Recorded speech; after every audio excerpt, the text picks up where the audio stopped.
Okay, start करते हैं paper solving. और हम लोग 2016 के पेपर को प्रीलिम्स पेपर सॉल्व कर रहे थे यूपीएससी के, और लास्ट लेक्चर में हम लोगों ने 75 क्वेश्चन सॉल्व कर लिए थे।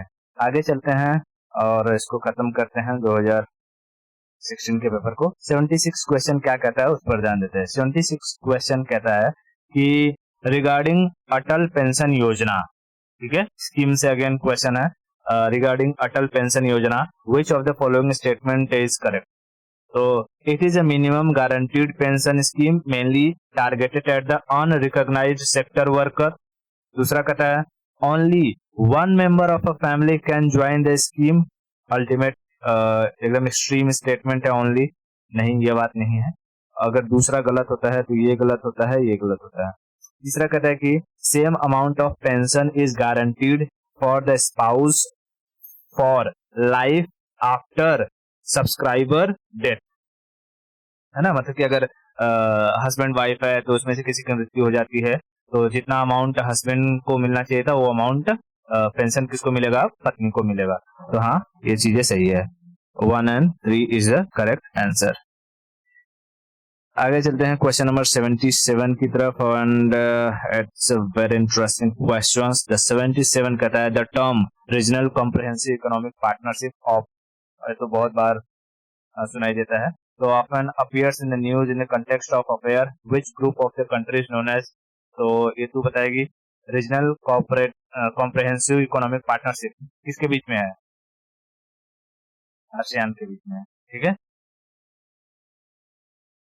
आसियान। ओके, नेक्स्ट 78 की तरफ चलते हैं। 78 क्या कहते हैं कि which of the following can you find the bureau of energy efficiency star level?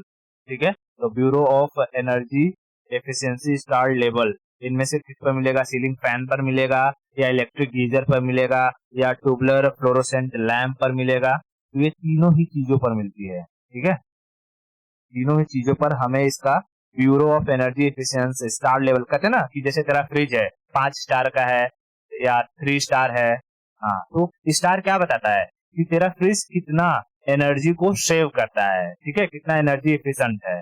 समझ में आ रही है? हाँ, तो इसीलिए अधिक से अधिक जितना मैक्सिमम स्टार रहता है ना, तो उसकी क्वालिटी अच्छी रहती है और वो कम से कम एनर्जी को कंज्यूम करता है, ठीक है। तो आगे चलते हैं क्वेश्चन। अच्छा, इसमें क्या हो जाएगा? तीनों हो जाएगा, ऑप्शन 1, 2 एंड 3। क्वेश्चन नंबर 79 कहता है India is an important member of the international thermonuclear experimental reactor. If this experiment succeed, what is the immediate advantage for the India? तो इंडिया के लिए सबसे immediate advantage क्या हो जाएगा? तो it can build fusion reactor for power generation।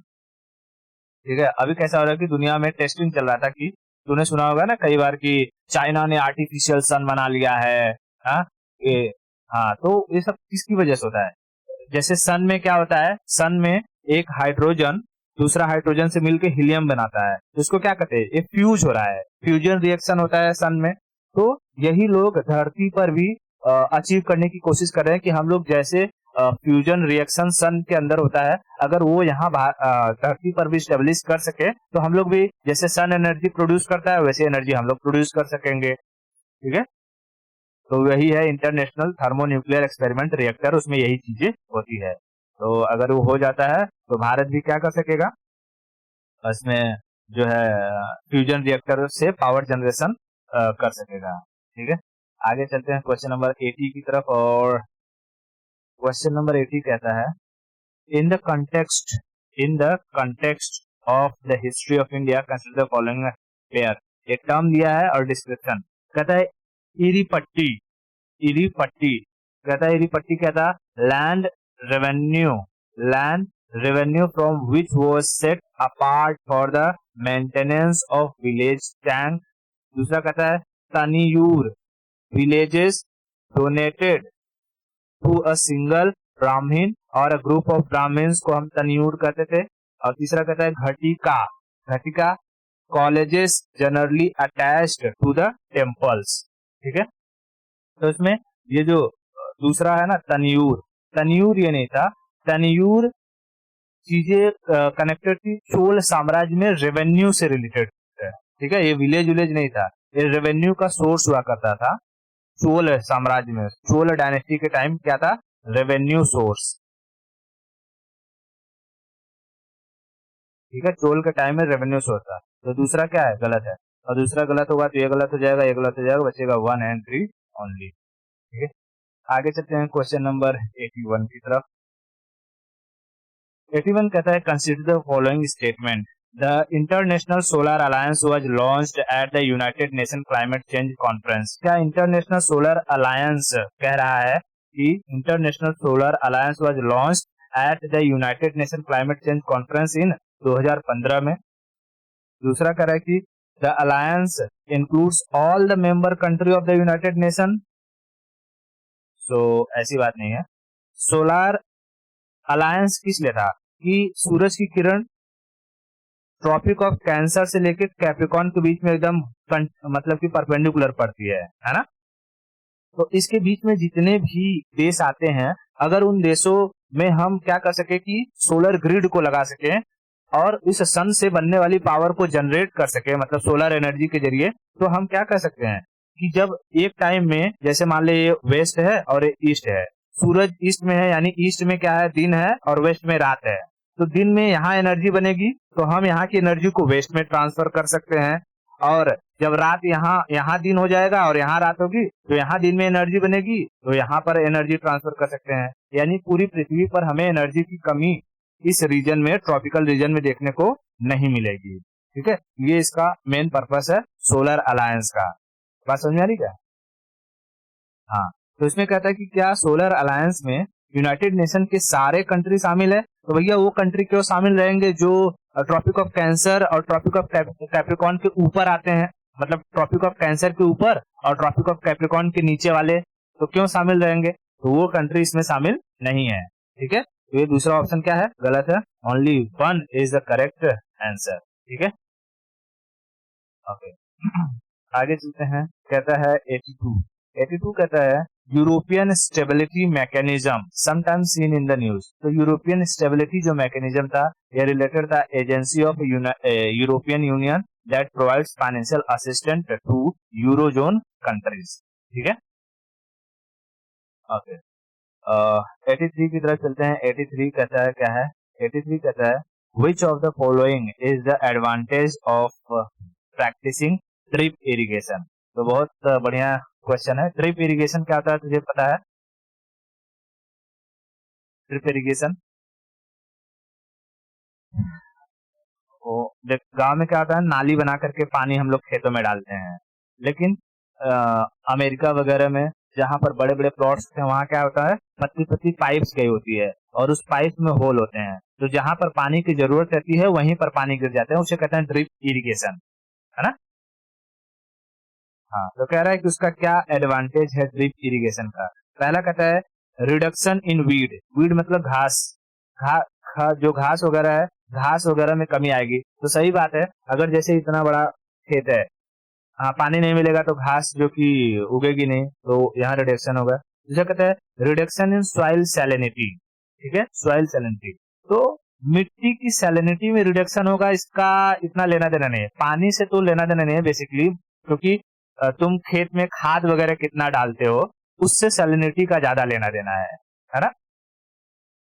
और खाद डालोगे तो ऐसा है नहीं कि तुम पेड़ के पास पास जाके खाद डालोगे, खाद तो पूरे ही खेत में से छींटना पड़ेगा, छिड़काव करना पड़ता है कि नहीं। तो फर्टिलाइजर से लेना देना रहता है, तो सैलिनिटी में रिडक्शन होगा ये कहा नहीं जा सकता है। ठीक है, लेकिन दूसरा कहता है कि रिडक्शन इन सॉइल इरोजन, तो मिट्टी के कटाव में रिडक्शन होगा, ये ठीक बात है, ये हो सकता है। ठीक है, तो इसका आंसर क्या हो जाएगा, 1 and 3 ओनली। ठीक है, 1 and 3 ओनली। आगे चलते हैं क्वेश्चन नंबर 84 की तरफ। 84 क्या कहता है रिगार्डिंग, देख डिजिट लॉकर के बारे में मैंने एक बार बताया भी था कि इसमें अपना तू क्या क्या रख सकती है। Regarding DigiLocker sometimes seen in the news, which of the following statement is correct? कहता है कि it is a digital locker system offered by the government under Digital India program। सही बात है।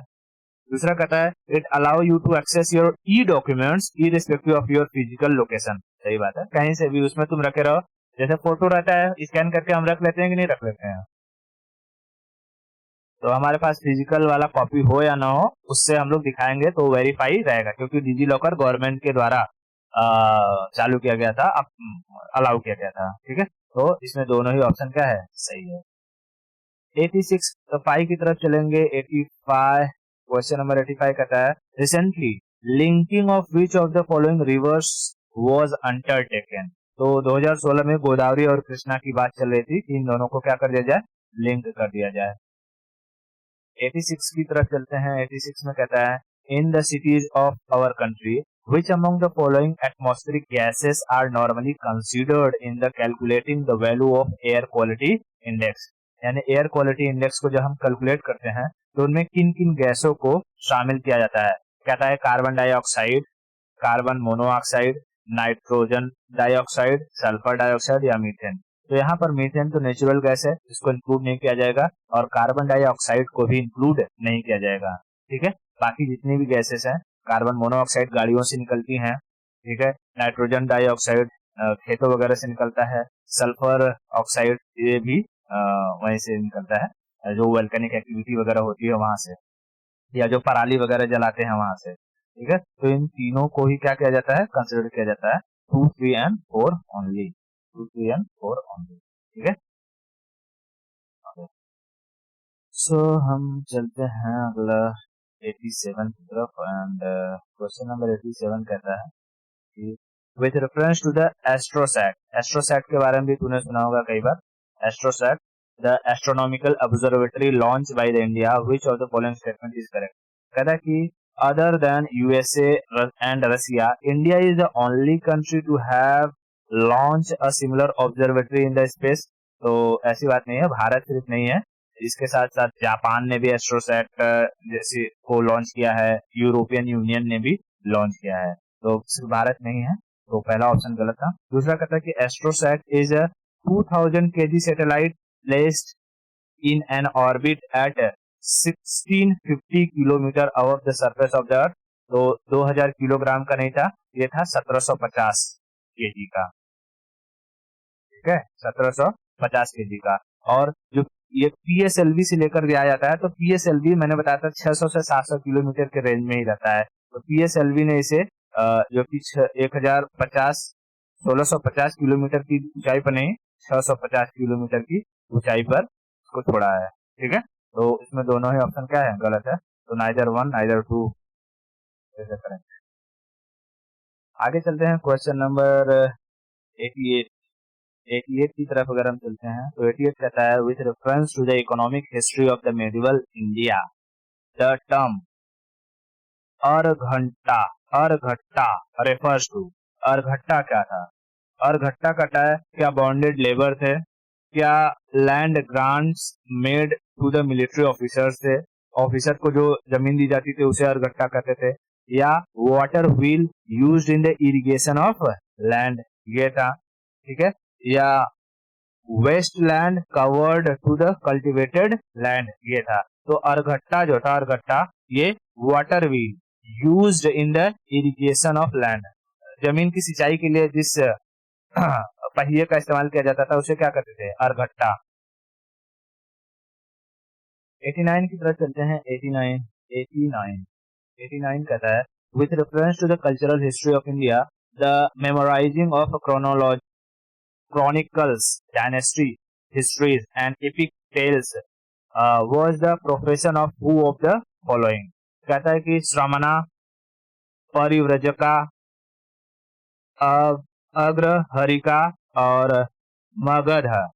ठीक है, तो अगर तू बात करेगी, क्या कर रहा है कि reference cultural history India memorising the chronicles, dynasty history and epic tales. Epic tales मतलब क्या होती है, वीर गाथाएं जो होती हैं, है ना, जैसे कि रामायण क्या है, एक इपिक है, इपिक। महाभारत क्या है, इपिक है, यानी ऐसी कहानियां जिसमें वीर गाथाएं हमें सुनाई देती हो। तो वीर गाथा तो श्रमण रोमन से तो कुछ नहीं हो सकता। श्रमण क्या कहते हैं, उपासक होते हैं जो जैन मुनि या साधु संत होते हैं उनको कहते थे, तो वहां से मार धाड़ की कोई कहानी सुनाई नहीं देगी। क्या लगता है इसमें से मार धाड़ की कहानी सबसे ज्यादा किसमें सुनाई देगी,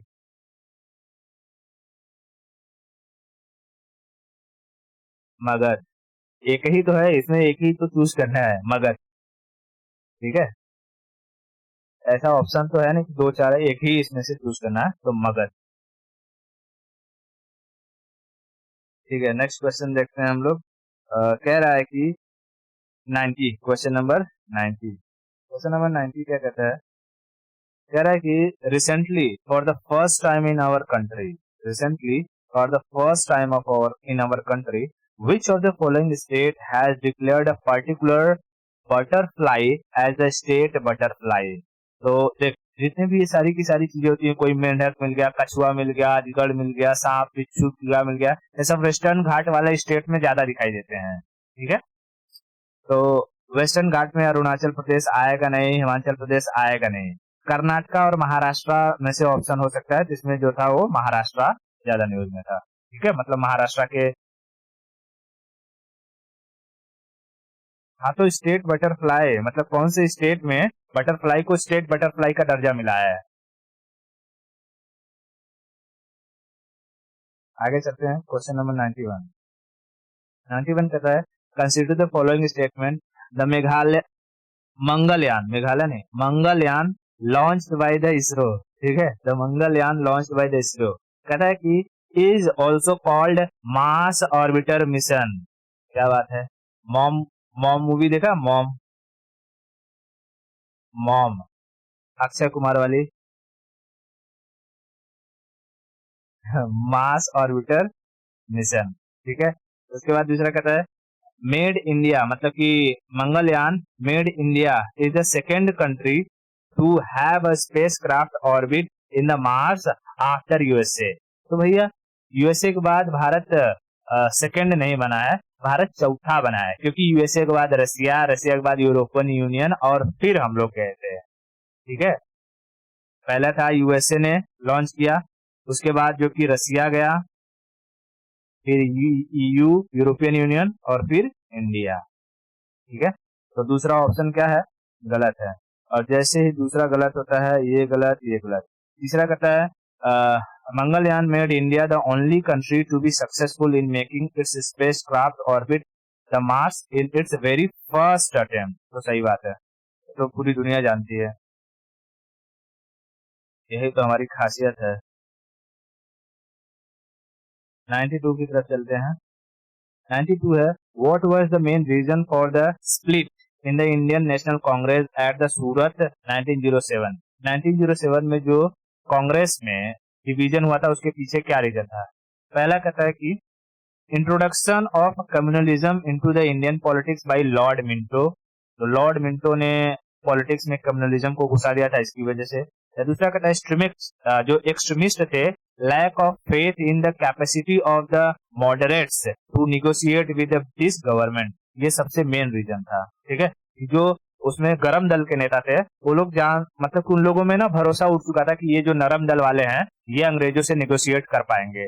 इसलिए सूरत मतलब कि कांग्रेस जो पहले एक हुआ करता था, उसमें गरम दल नरम दल सब रहते थे, वो अब दो भागों में डिवाइड हो जाता है 1907 में। ठीक है,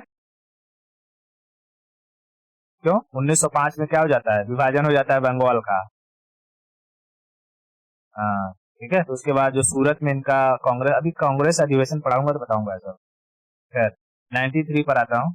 93 कहता है, the plan of Sir Stafford Cripps, सीधा क्रिप्स बोलो, क्रिप्स, क्रिप्स, क्रिप्स का क्या था, envisages that after the Second World War, after the Second World War क्या हुआ, कहता है कि India should be granted complete independence, या India should be partitioned into two before granting independence. तीसरा कहता है, India should be made a republic with the condition that she will join the Commonwealth. और चौथा कहता है, India should be given dominion status. तो क्रिप्सवा यही कहा था गांधी जी से कि गांधी जी आप जो है हम रिक्रूटमेंट कीजिए भारतीयों का, सेकेंड वर्ल्ड वॉर में हमारा साथ दे, हम आपको डोमिनियन स्टेटस दे देंगे। तब गांधी जी ने कहा, बट क्विट इंडिया मूवमेंट। बोला भाई गांधी बहुत पगला है, क्विट इंडिया मूवमेंट कर दिया। 94, 94 कहता है कि फेमस प्लेसेस और रीजन्स के बारे में, कहा कि बोध गया बोध गया कहता है बुंदेलखंड में है। बताओ, कोई बकलोले कहेगा बोध गया बुंदेलखंड में है? उसके बाद अरे बघेलखंड, वही बघेलखंड, बघेलखंड बुंदेलखंड सब एमपी में आते हैं, नीचे यूपी का नीचे वाला सेक्शन है। बोध गया तो भैया बिहार गया में है, ठीक है। दूसरा कहता है खजुराहो, खजुराहो बुंदेलखंड में है, तो ये बात बिल्कुल सही है, मध्य प्रदेश में खजुराहो बुंदेलखंड में है। तीसरा कहता है शिरडी, शिरडी क्या विदर्भ में है? ये तो सब जानते हैं, विदर्भ वाले क्षेत्र में शिरडी नहीं है, ठीक है, नीचे साइड है विदर्भ, यहाँ आगे नागपुर एरिया है, ईस्टर्न सेक्शन। कहता नासिक मालवा में है, तो नासिक तो बिल्कुल मालवा वाले रीजन में नहीं आता है, ठीक है। तो मालवा ऊपर है, नासिक कहाँ नीचे आता है, तो पहला गलत है, ठीक है, तीसरा गलत है, चौथा गलत है, तो एलिमिनेट कर लेते हैं ना, क्या इतना बात है। अगर पहला गलत होता है तो ये गलत हो जाएगा, ये गलत हो जाएगा, तीसरा गलत होगा तो ये गलत हो जाएगा, बच्चा क्या है 2 and 5 ओनली। त्रिपुरी ये पता नहीं क्या लिखा है, रायल सीमा, अच्छा रॉयल सीमा, रॉयल सीमा। ओके, नेक्स्ट चलते हैं 95 की तरह। 95 क्या कहता है जी? 95 कहते हैं the parliament of India acquires the power to legislate on any item in the state list in the national interest if a resolution to that effect is passed by।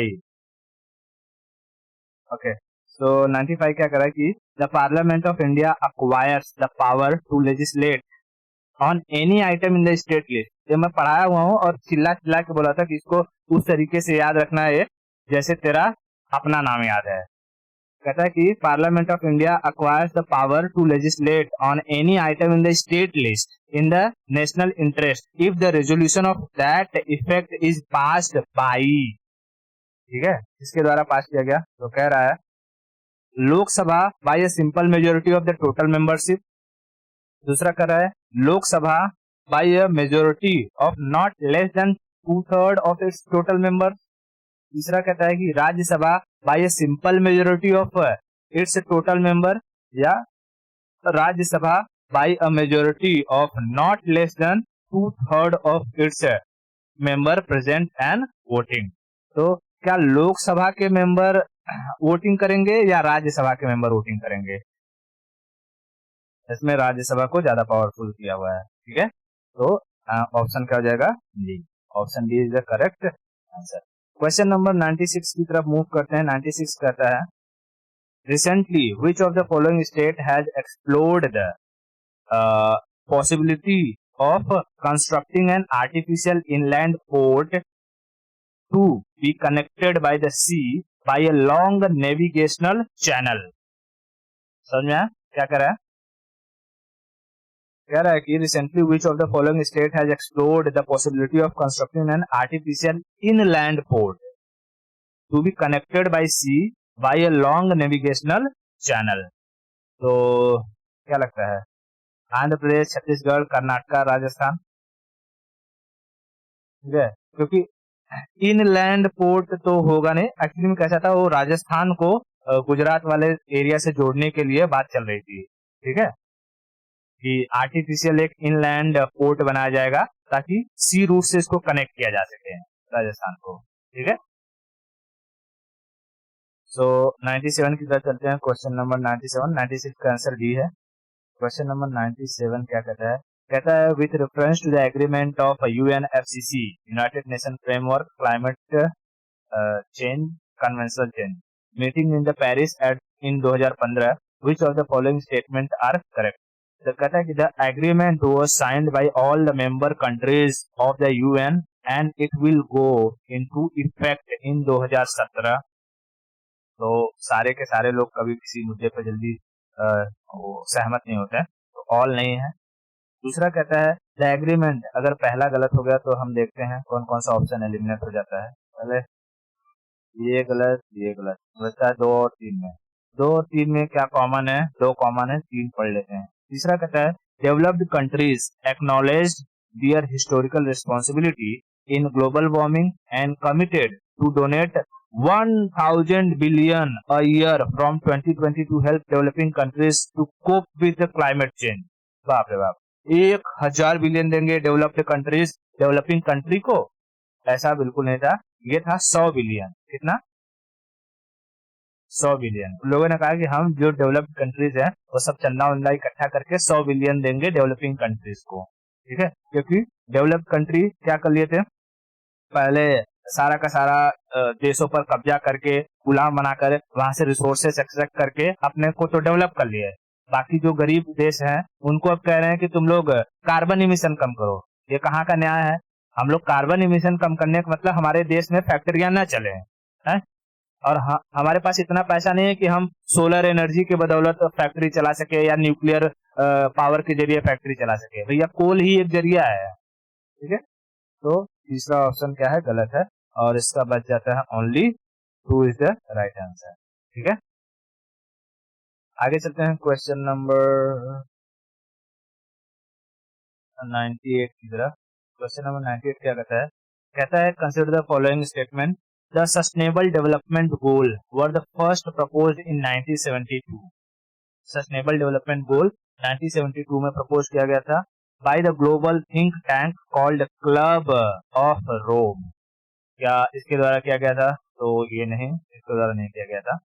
दूसरा कहता है कि the sustainable development goals have to be achieved by 2030। तो हाँ, 2030 तक ये कहा गया है। तो अगर देखेगी तो इकोनॉमिक्स में लास्ट में पढ़ना होता है, कुछ सस्टेनेबल गोल्स रहते हैं, 15-16 हैं क्या, आई थिंक। तो प्रॉपर मुझे एग्जैक्ट डेटा याद नहीं है। तो वो सारे के सारे गोल्स को अचीव करना है, जिसमें तुझे जैसे कि इरेडिकेशन ऑफ हंगर, पॉल्यूशन से रिलेटेड है, वाटर को सेव करना है, ठीक है। फिर हेल्थ को लेकर के है, बहुत सारे गोल्स इसमें रखे हुए हैं। तो हर कंट्री को अचीव करना है, तो उसका जो अल्टीमेट दिया गया है डेट, वो 2030 दिया गया है। तो option 2 is the right answer, ठीक है।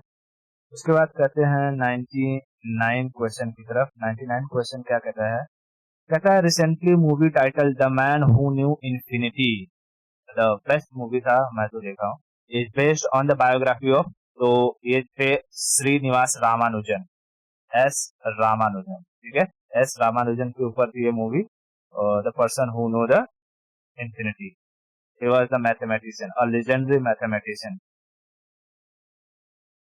100 कहता है कि consider the following statement, the minimum age prescribed for any person to be a member of panchayat is 25 year. तो 25 नहीं, 21 साल है, ठीक है। पंचायत के लिए 21 साल, 21 साल। अब पंचायत, अब पहला गलत हो गया तो बचेगा एक। अब panchayat reconstituted after premature dissolution continues only for the reminder period, ठीक है। मतलब कि बस एक कहता है कि अगर पंचायत किसी वजह से 5 साल का जो उसमें कार्यकाल होता है वो किसी तरीके से खत्म हो गया, तो दूसरा जो सरपंच आएगा वो बचे हुए काम को क्या करेगा, रिमाइंडिंग पीरियड के लिए काम करेगा, ठीक है। तो ये दूसरा ऑप्शन सही है, option is the correct answer, okay. और इस तरीके से हमारा 2016 का पूरा पेपर खत्म होता है, ठीक है। हम मिलते हैं नेक्स्ट लेक्चर में।